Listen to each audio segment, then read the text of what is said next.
Hi, everyone. Good morning. It's going to be hard to focus when there's this most adorable doggy right there. So if I keep looking over there, I apologize. So I'm Dr. Shelby Harris, and just a little bit of a background about me. Behavioral sleep medicine. Has anybody heard of that field before, behavioral sleep medicine? Okay, I see 2 hands. Good. Okay. 3 hands. So what behavioral sleep medicine is it's a subspecialty within sleep medicine. So in sleep medicine, right, if you're diagnosed, you go and see a doctor who's ideally board certified in sleep medicine. And there's this subspecialty of behavioral sleep medicine where a lot of the people who do behavioral sleep medicine are clinicians that are psychologists, sometimes social workers, and there are some MDs who are board certified in behavioral sleep medicine. And what we do are really treatments for various sleep disorders that don't necessarily rely on medication. Or a lot of what I do is act as a complement to medication for people. So when I was at Montefiore in New York, the director of our center, Michael Thorpe, we saw a lot of patients with narcolepsy. We saw a lot of varying sleep disorders, not just kind of standard sleep apnea. And I also specialize in all different areas, but I really specialize a lot in insomnia as well as narcolepsy treatments. And in our clinic, what we did a lot of the times is patients that came in would see the MDs, and then if we thought that there was a role for behavioral sleep medicine, so any sort of interventions that might be non-medication approaches, that's where I came into play, using evidence-based treatments for that. So it really is a pretty emerging field. There aren't a lot of people out there who are board certified in behavioral sleep medicine, but it is really a vital part in treatment for a lot of people. I'm going to talk about sleep hygiene today. A lot of you know about sleep hygiene, but I'm going to do a bit of a refresher on it. But I think if you're someone who is interested in getting support for if you have narcolepsy, if you have a family member, a loved one with narcolepsy, seeing someone who really gets it, who ideally has those letters DBSM or CBSM is kind of the old certification that we used to have, that can really be helpful, because when you see someone who has those letters, they're a clinician who gets narcolepsy. They have treated patients with narcolepsy. They have been board certified in it, taken exams, been supervised for a long time. So I really stress that, because there are a lot of people who are like, oh, I understand sleep, but they don't really get it from a hypersomnia perspective at all. Same thing with insomnia too. A lot of people just don't really get insomnia either. So I really do recommend that. And I am fully aware that there aren't many people who do what I do. So if you are someone who sees a clinician, you have a therapist that you love that maybe doesn't fully understand the narcolepsy aspect, I also recommend having them maybe write to me or consult with someone who's a DBSM. I do that all the time because I am limited to where I can practice given licensure laws. So I will do some consultation with that clinician to help educate them more on the disorder, to help them become a more well-rounded therapist to help you better. So that's my spiel about seeing a therapist or seeing someone who does more DBSM work, and I will gladly leave time for questions at the end. So, okay. Sorry, I'm trying to get used to this clicker. Okay, so first, oh, I see it there. Hold on, how do I move it forward? There we go. So, like I said, I'm in private practice in New York City. I have my own practice called New York Sleep and Psychology. You can find me easily online. And I do a lot of stuff on Instagram. So every Wednesday I do a Ask Me Anything. I can't give personal advice, but I usually give pretty directed advice to help people get the treatment they need. That's a reason I do it, because there's so much misinformation out there that I try to correct what I can when I see it. Maybe I'm not. There we go. Okay, so sleep hygiene. Raise your hand if you've heard of sleep hygiene. Yeah, it's like the thing. So So sleep hygiene, when it gets mentioned, it's often like, who sees it all the time mentioned online? It's like how to optimize your sleep. And raise your hand if you find it completely invalidating for your sleep problem. Yes, exactly. So sleep hygiene, the way I think about it I think about it like dental hygiene. So my colleague Rachel Manber, who's big in the insomnia field, she talked about sleep hygiene in the dental hygiene world of, okay, when you think about dental hygiene, you brush your teeth, you floss, you do these things every day, and what's the point of it? It's to help prevent gum disease, cavities, all that sort of stuff, right?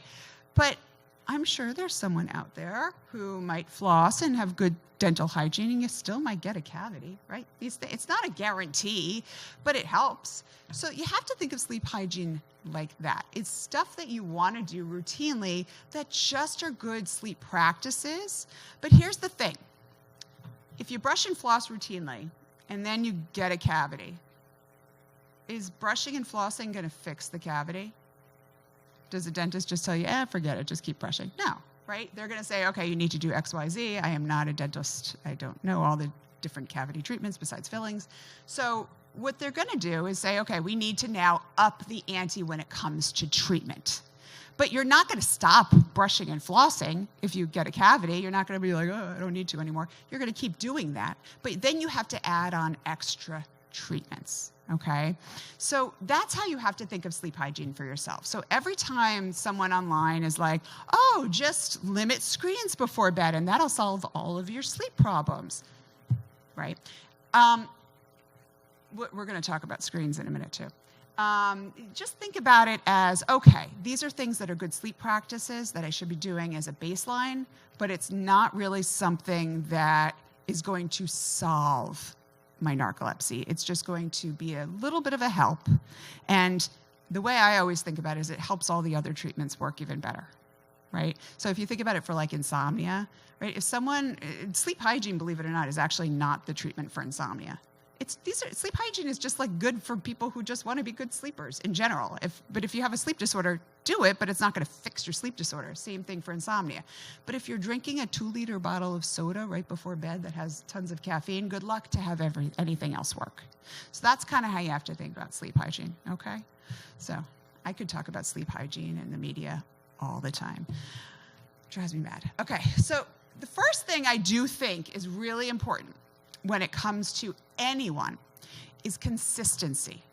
Now, what you really want to do when it comes to consistency is try to figure out some sort of a specific bedtime and a wake time that works for you.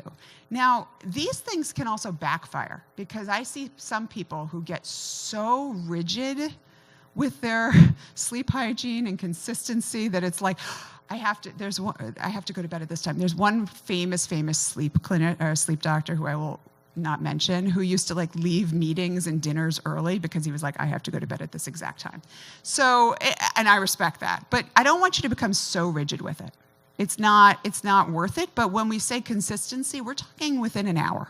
Okay. So if you're someone who is just kind of all over the place, really try to get that consistency within an hour. Now, if you really struggle with that for various reasons, maybe first start with the wake time.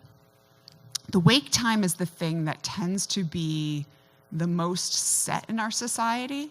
So if you're working 5 days a week, maybe try to have that consistency 7 days a week, because believe it or not, you don't have an alarm clock in your body that says weekday versus weekend, right? So you have to be consistent. And when we talk about consistency, it's like literally within an hour. That's ideal. So it doesn't have to be super rigid, but you want to be somewhat consistent.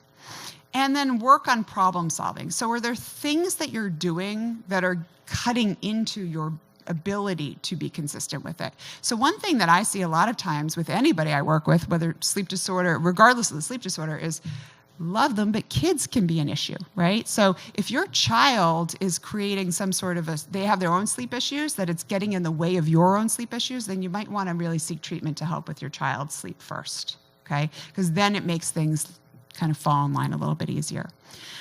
Alarm clocks, should be your best friend. Don't just wing it. Now, if you don't go to bed at the time that you really want to because you are, like I was, watching White Lotus way too long at night, right? We all do that. I fall prey to this stuff too. If you are doom scrolling, I don't know, binge watching things, and you use your alarm clock, your phone as your alarm clock, hey, guess what? Get a real alarm clock. They do make them. Can I just see a raise of hand? Raise your hand if you are someone who actually has a real alarm clock. Oh my gosh, I love it. Okay, so use a real alarm clock. I still have the same one from high school. It still works. And really use that because if you can put your phone further away, it just makes it a little bit easier to not get sucked into using it, okay? So that alarm clock will be your friend. Keep it there. And then, like I was saying, protect that sleep-wake window for sleep if you can. And the reason we talk about consistency is because it really does help with sleep consolidation as best as possible. Now, like was talked about earlier, one of the cruel realities of narcolepsy is what? You're so sleepy during the day, and then when it comes to nighttime, you have so much awakening, right? But if you are inconsistent with your sleep-wake pattern, it just makes those awakenings even more challenging throughout the night. So that regularity is key. And again, I don't expect people to be perfect with it, right? But as often as possible, consistency, not perfection. That's the key. I'm not going to tell you don't go out one night, don't sleep in one morning, but more often than not, really try to be consistent within that hour for your sleep-wake schedule. There was a paper that came out in the Journal of Sleep Health last year, and it actually talked about sleep consistency being more important initially than sleep duration, believe it or not, right? So our bodies, our circadian rhythms really get set on that. So regardless of what sleep disorder you have, if you're a good sleeper, it doesn't matter, consistency is really key. There we go. So caffeine, who here uses caffeine as a strategy? Yeah.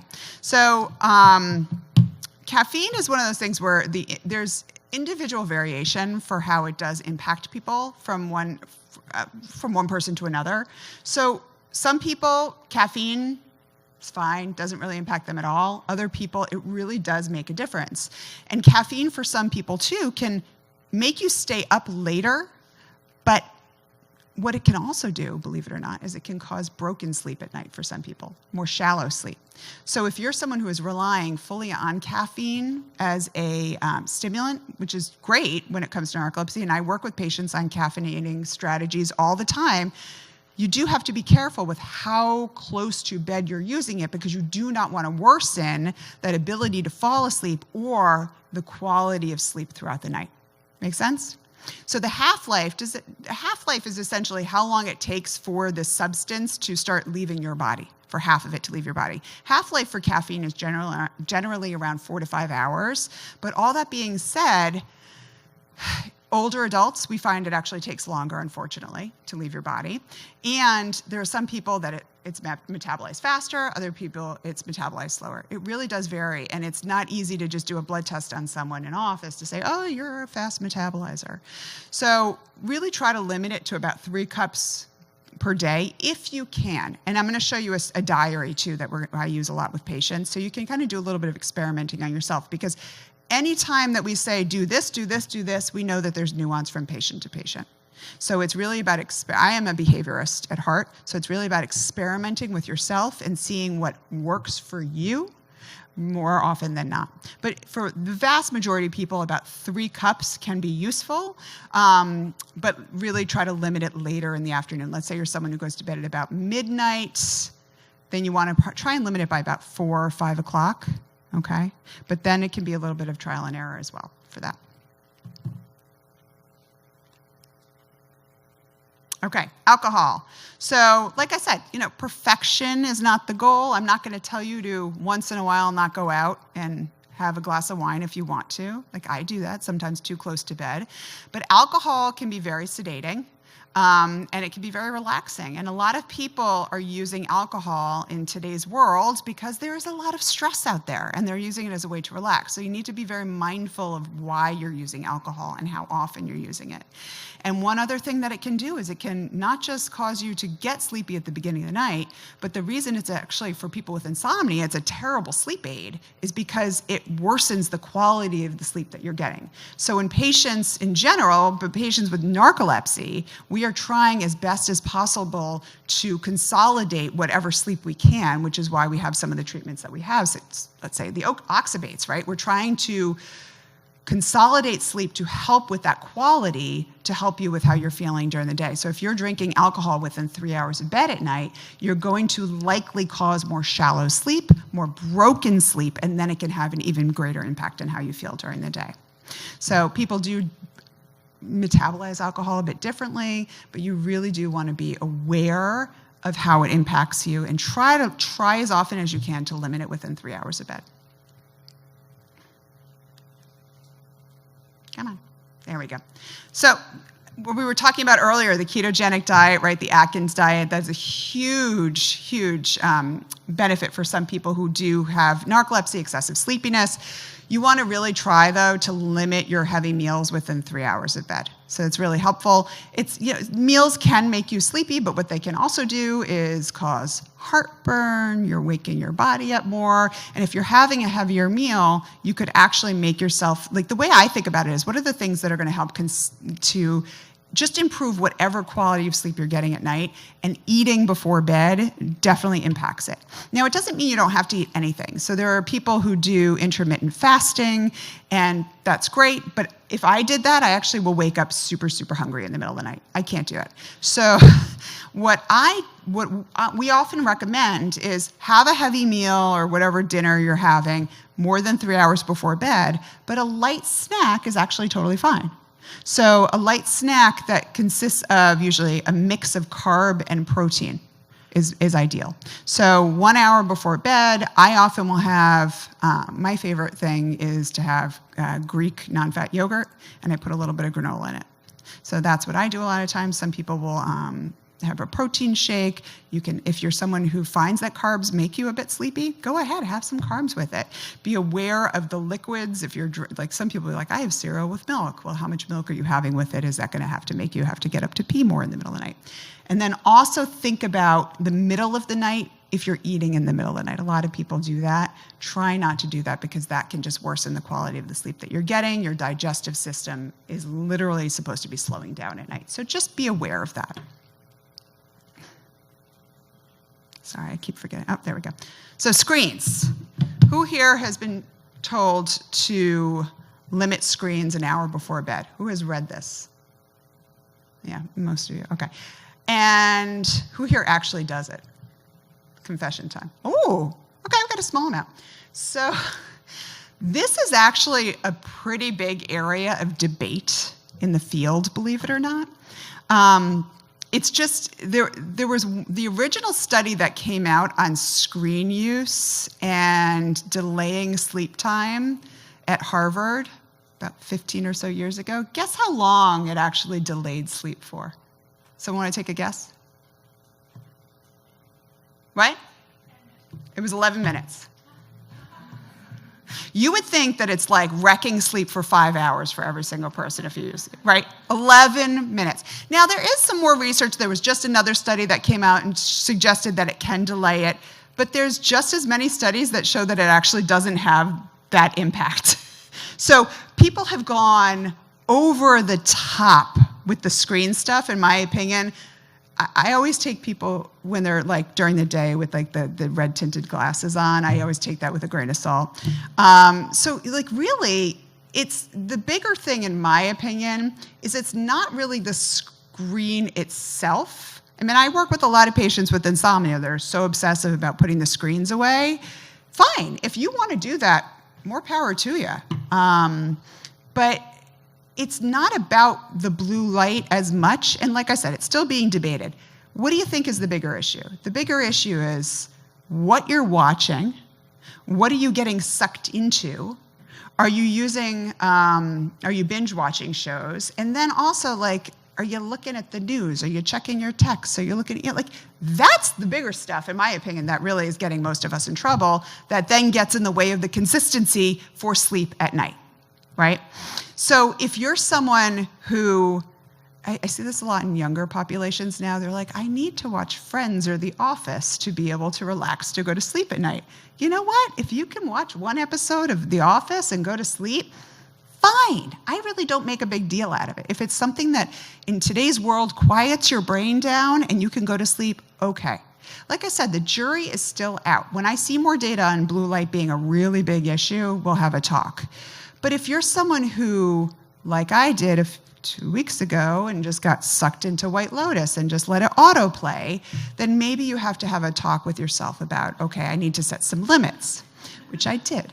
So the other thing to keep in mind, if you do watch shows on some of these streaming apps, there's an autoplay mechanism that most people don't know. You can turn that off on most apps. I know on Netflix you definitely can. So that when you finish a show, guess what? You have to make an actual conscious decision as to whether you are going to sabotage your sleep and then watch another show. So you can do that on a lot of the apps. Just look at that autoplay. And if you're someone who then starts getting sucked into the, like I said, the texting, your work emails, if you get pop-up, like news, that's not good. Just really have a talk with yourself about it. And you might be someone who has to limit the screens at night. All right, being mindful of the time.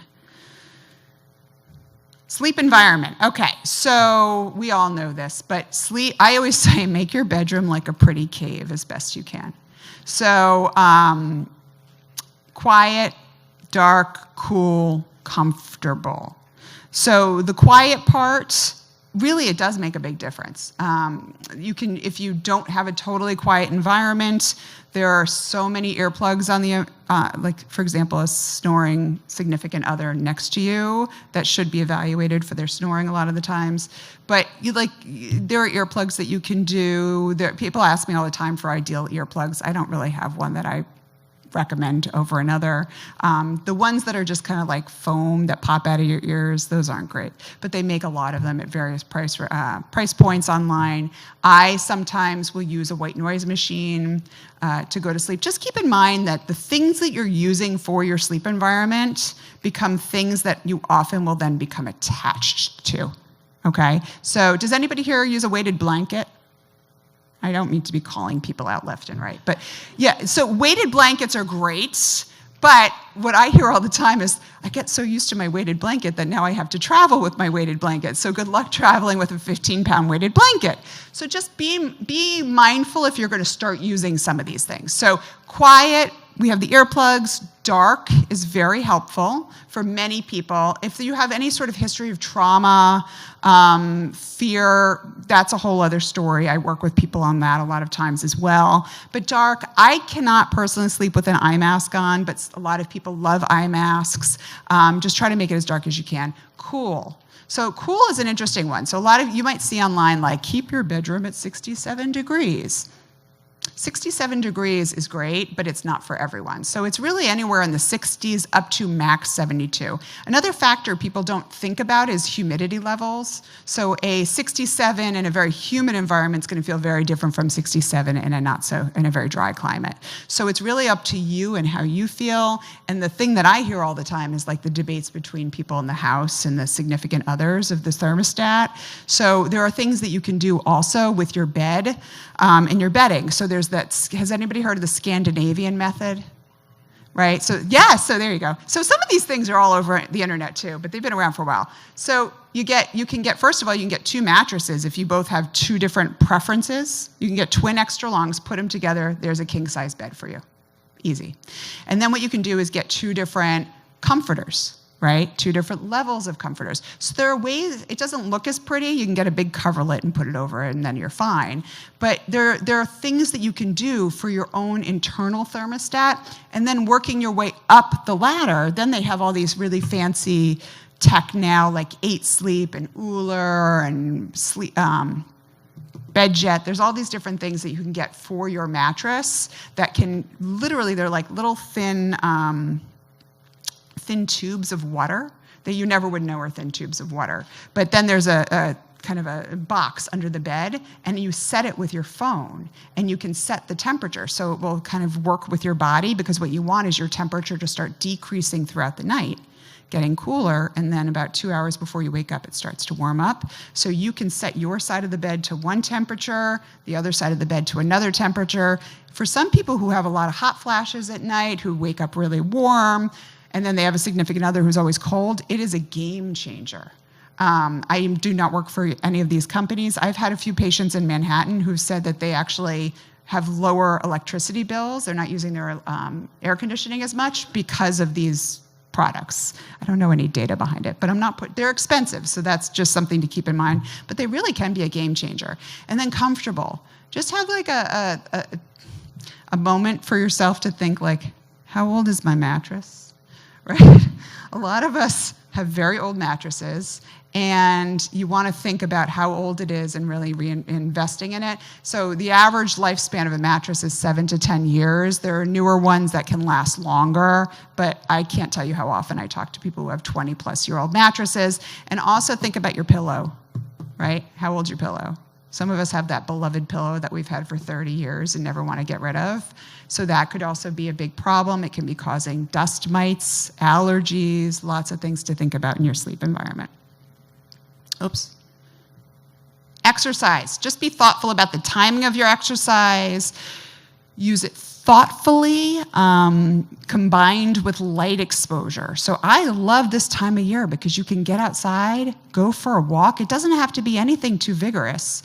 But when it comes to wakefulness, during the day and going out for a 20-minute lunch, maybe even getting a little bit of a walk in, can be just as alerting for some people as a cup of coffee, believe it or not. It's just how many of us are sitting at a desk without much light throughout lunchtime, not taking that break to go and get some light. So really think about getting some exercise during the day, getting some light exposure, especially in the middle of the day, and making that time for it, because it can be quite alerting.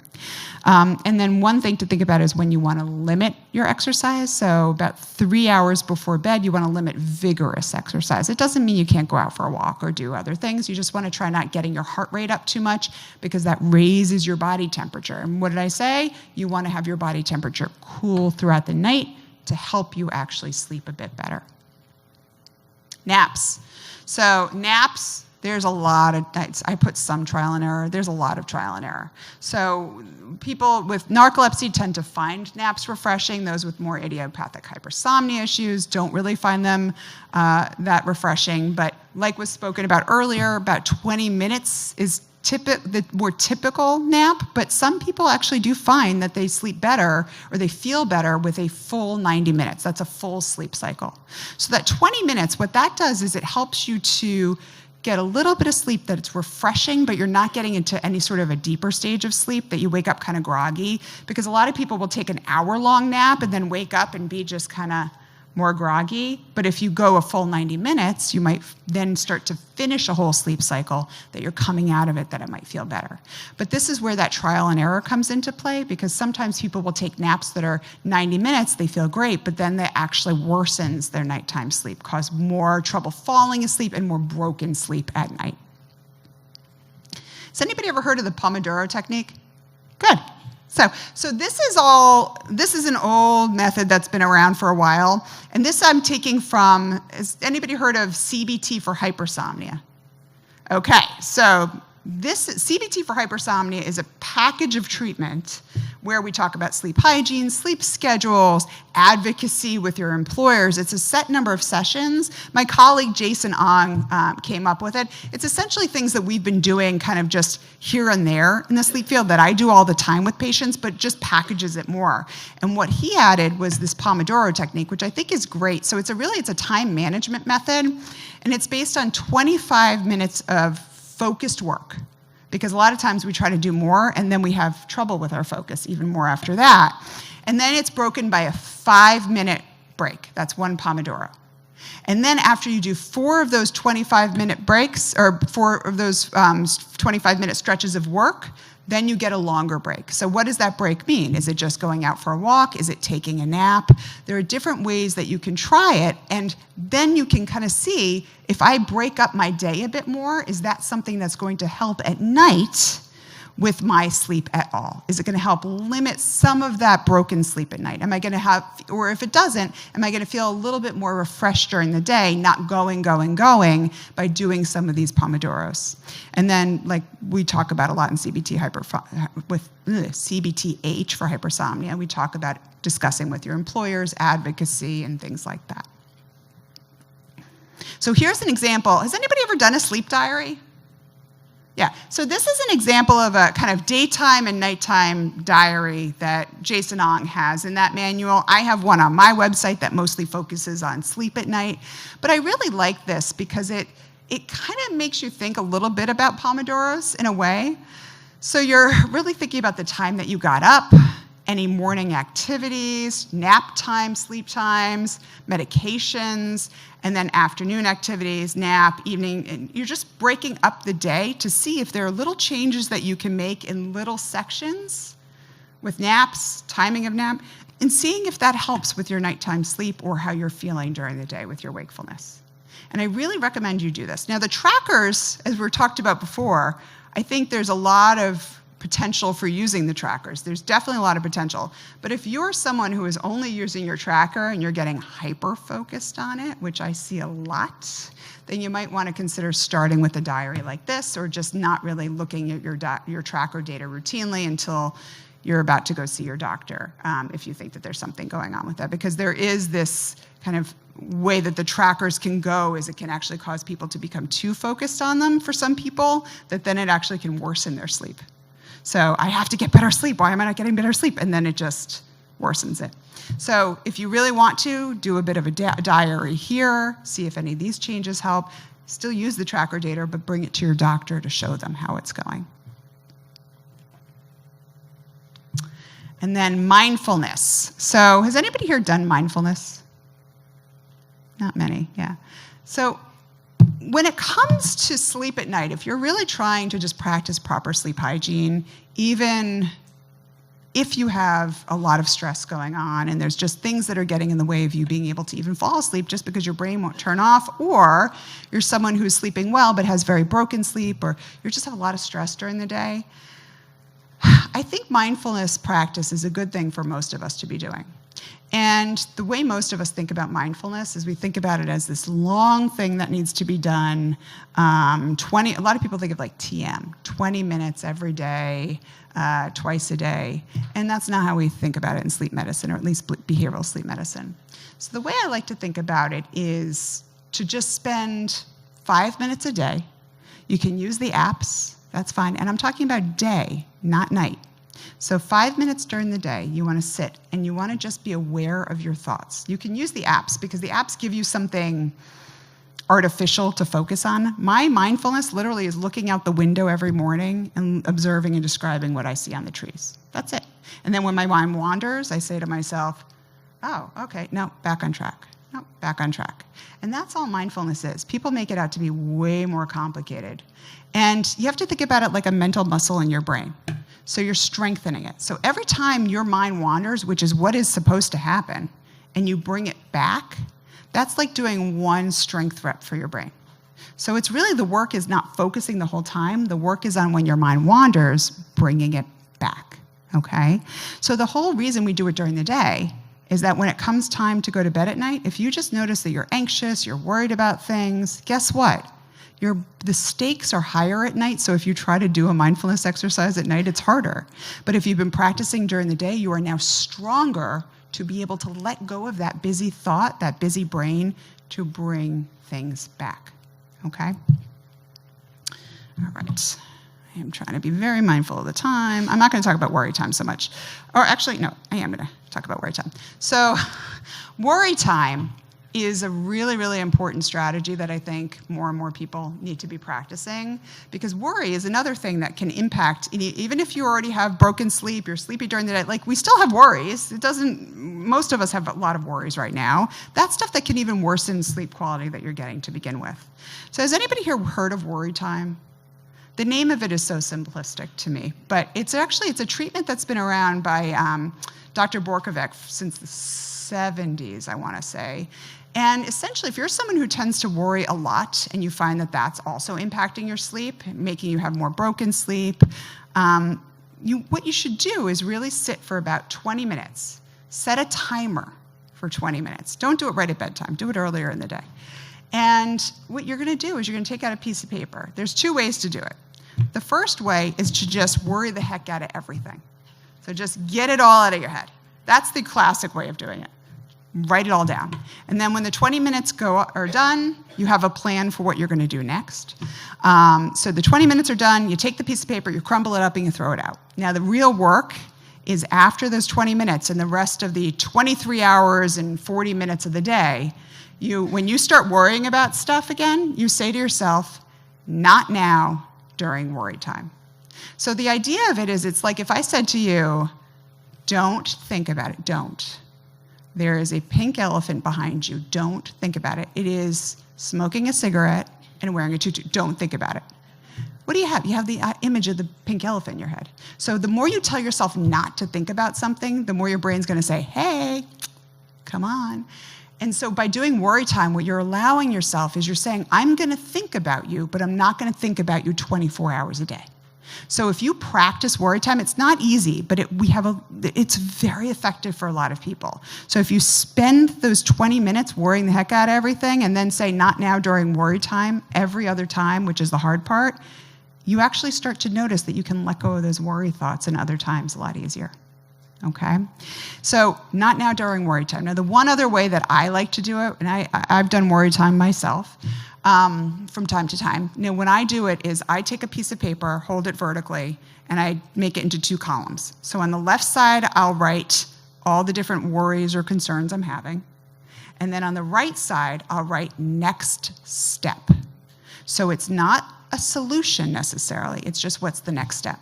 Sometimes the next step is just, there's nothing I can do about this, I need to let it go. Because a lot of times we're worrying about stuff that's out of our control.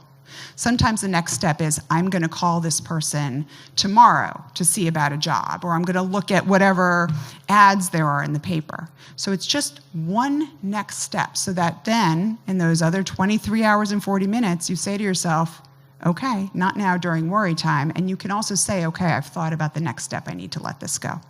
So worry time is a very powerful technique.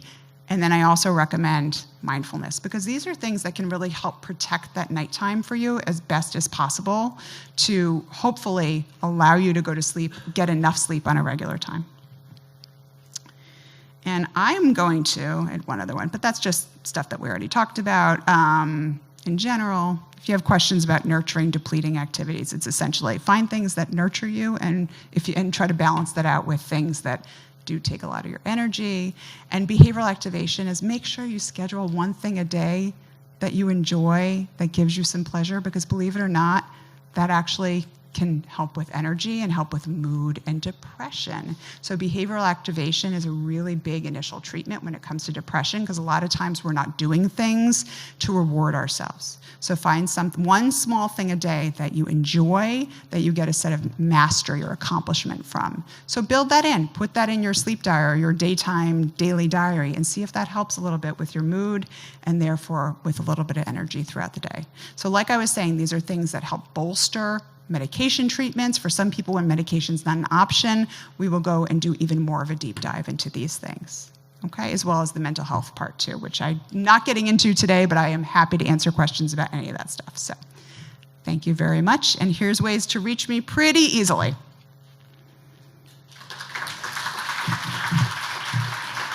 Any questions? Do we have time for questions? We have 7 minutes for questions, so we'll be...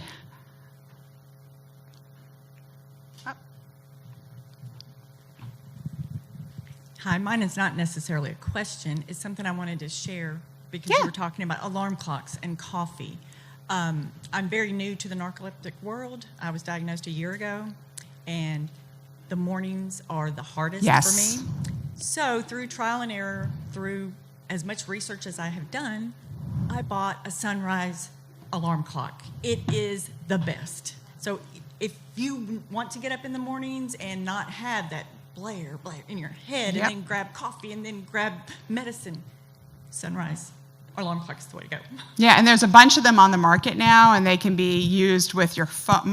My kids are very spoiled because I get a lot of like products sent to me. They wake up to a sunrise alarm clock every single morning with like pan flute playing, and it's just like they're great for people, especially in the winter. They make a big difference. Thank you. Oh, this is a question back there. Sorry, they're giving. It's nice to see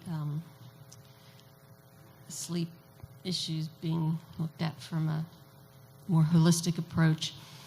I wonder why suicide ideation isn't discussed more, because I found out after my son died that sleep deprivation, Yes. poor sleep, lack of sleep is one of the top contributors, indicators. Yeah, it's a big problem. I think we are talking about it at the conference level with clinicians and researchers. It is not getting out there to the public enough, and it is a huge issue in my opinion, and it is something that I screen for in every single patient of mine. And I do think we need more awareness and more talk about it. Yeah.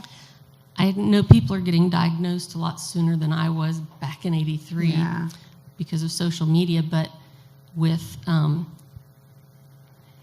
the hallucinations upon waking and falling asleep, I just think that's been not totally overlooked, but not addressed enough. I agree. How all those can play into the same thing. I agree 100%. Yeah, I think we've come so far thanks to groups like Wake Up Narcolepsy. We have a lot further to go. And there's things that we as clinicians know and you as patients, but getting the word out there to people who are newly diagnosed, who are trying to get diagnosed, who have family members is really, we have a lot more work to go there. So thank you for highlighting that.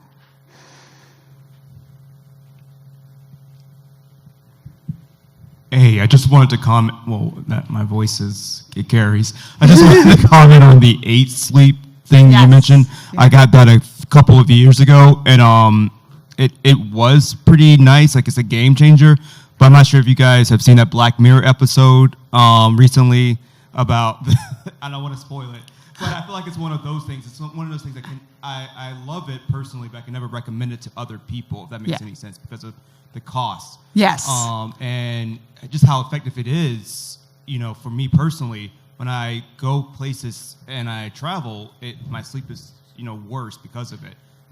So I always wanted to just provide that feedback. It is great, but I can't recommend it. It's a big issue I have in the field is like all the stuff when you look online and the influencers are like, do this eye mask, get this thing for your bed, do this. Like, who has all this endless money to be doing all this stuff? There's a real inequality issue, and I do feel very strongly like we got to find better ways to help everyone get better sleep, not just people who could afford some of this technology.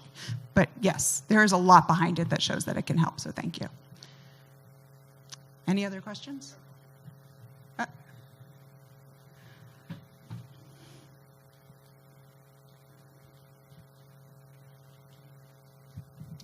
Hi, thank you very much. I appreciate your presentation. Thanks. So I wanted to touch on one of the things that you mentioned in terms of duration of sleep and versus, I guess the quality of it. Yeah. So I have type 2 narcolepsy as well as insomnia. And so it's very difficult for me to even just try to get to sleep. And in talking to my sleep doctor, he mentioned CBT. Yep. But because I'm so busy and I work and everything, I didn't have a chance to actually do the full program. But one of the things I pulled out of it is that I was going against my own sleep cycle. And I'm like, well, what do you mean by that? They're like, well, instead of trying to get to bed every night at 10 when you know you can't, you stay up as late as you your body feels like it, and then you go to sleep at that time. Yeah. I've been doing that now for about a year, and it's wonderful because I get really good sleep, even though it may be 4 or 5 hours. It's really good 4 or 5 hours of sleep. Yep. And then sometimes for some people, from an insomnia perspective, we then slowly move the bedtime earlier, but varies like 10 minutes, 15 minutes every few days to try and get more sleep. But yeah, it's a lot of people fight against what their body is, and that's why I'm a big fan of doing a bit of a diary, kind of seeing what works. So I'm glad you found something that's helping you. Well, thank you. Thanks. One last question? All right, up front. I just had some questions about anything that could possibly help with sleep inertia. So the more stressed out I am, the more I work. I have a business, and so I'm always running around. The worse my sleep inertia can be. Any tips for that? So it sounds like stress management's probably a bigger thing that needs to, it sounds like when stress is getting worse, you find that you're just struggling to wake up in the morning. Is that kind of how I understand it? Yeah, I mean, it could take as long as an hour to fully wake up. I mean, I don't even trust myself to walk out the door to drive to Get that, my yeah. day started. So I think first of all, figuring out anything you can do with the stress management aspect. If you don't do any, I know it sounds so simplistic, but if you don't do any meditation in of itself is a game changer for a lot of people. So I would start there. Then the inertia, we can say, the sunrise alarm clocks can be helpful for some people because it's much more of a gradual awakening, but also just allowing that time for that extra hour initially. And maybe seeing, do you notice if you get less sleep, does that impact the inertia because you're stressed and you're staying up and getting less sleep? I have a very inconsistent sleep schedule because I have a very inconsistent work schedule. So that's the thing you got to work on. It's not an easy fix, unfortunately, but if you can even commit to maybe 3 days a week in a row where you can be a little bit more consistent and see if that makes any sort of difference, and then try to figure out what are some factors that you can do to help you commit to it a little bit more, because the inconsistency is a huge thing that does impact the inertia. Okay. Thank you. Sorry, no easy answer. Oh, I know. Thank you very much, everyone. I appreciate it.